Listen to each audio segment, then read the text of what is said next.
प्रतिक्रिया म्हणजे खरं तर अशा चिल्लर माणसानं एक महिना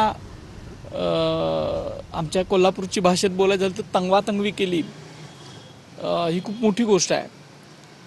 दुसरी महत्त्वाची गोष्ट ह्याच्यामध्ये हे आहे की एक महिनाभर झालं तमाम अखंड महाराष्ट्रातील देशविदेशातील सगळे शिवप्रेमी या शिवाजी महाराज, संभाजी महाराज, राष्ट्रमाता जिजाऊंच्या बद्दल विष ओकणाऱ्या व्यक्तीला अटक करावी म्हणून सातत्याने त्यांनी सोशल मीडिया असेल आणि इतर जी माध्यमं आहेत त्याच्यावर विषय लावून धरला.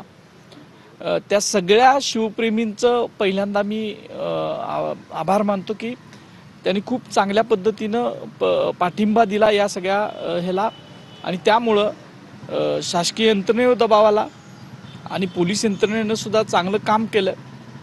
आमचे वकील असीम सरोदे असतील, माझे सगळे सहकारी असतील, सगळे पाठीमागे राहिले आणि एका विकृत व्यक्तीला, विकृत इतिहास सांगणाऱ्या व्यक्तीला अटक झालेली आहे आणि त्याबद्दल समाधान आहे.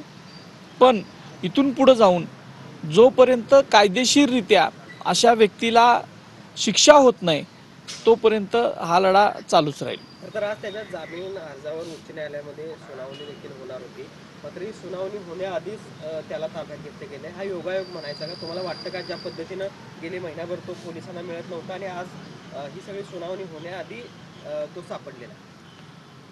आमच्या वकिलांनी, सरकारी वकिलांनी, पोलिसांच्या यांनी खूप चांगल्या पद्धतीनं बाजू मांडलेली होती आणि म्हणून कोल्हापूर न्यायालयातला त्याचा जामीन नाकारला गेलेला होता आणि उच्च न्यायालयात सुद्धा तशीच परिस्थिती होती की जामीन नाकारलं जाणं हे तशा पद्धतीनं होणार होतं असं दिसत होतं आणि त्यामुळंच कदाचित त्याच्या जे काही त्याला वाचवणारी जी यंत्रणा होती महिनाभर, त्यांनी त्याला सल्ला दिला असावा की आता तुझ्याकडे काही पर्याय नाही आहे, म्हणून त्यांनी अटक करून घेतली असेल. कायदेशीर कारवाईपर्यंत अटक आता झाली असली तरी कायदेशीर कारवाई होणं गरजेचं आहे असं तुम्ही म्हणलात.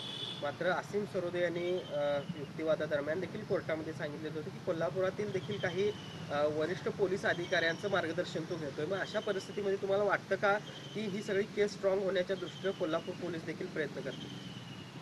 खरं तर मोबाईलचे जे तांत्रिक पुरावे जे आहेत ते सगळे पोलिसांच्याकडे अगोदरच जमा केलेले आहेत आणि त्यामुळं ह्याच्यावर चांगल्या पद्धतीनं कारवाई होईल असा मला विश्वास आहे, कारण ही लोकशाही आहे. पण जे काही मंडळी त्यांना सपोर्ट करत होती अशा मंडळींचा सुद्धा शोध आता घेतला पाहिजे. तो कुठं राहिला महिनाभर, त्याच्या संपर्कात कोण होतं, त्याला का सपोर्ट करत होती, त्यानं काय काय हालचाली केल्या, या सगळ्या गोष्टी या जनतेसमोर आल्या पाहिजेत.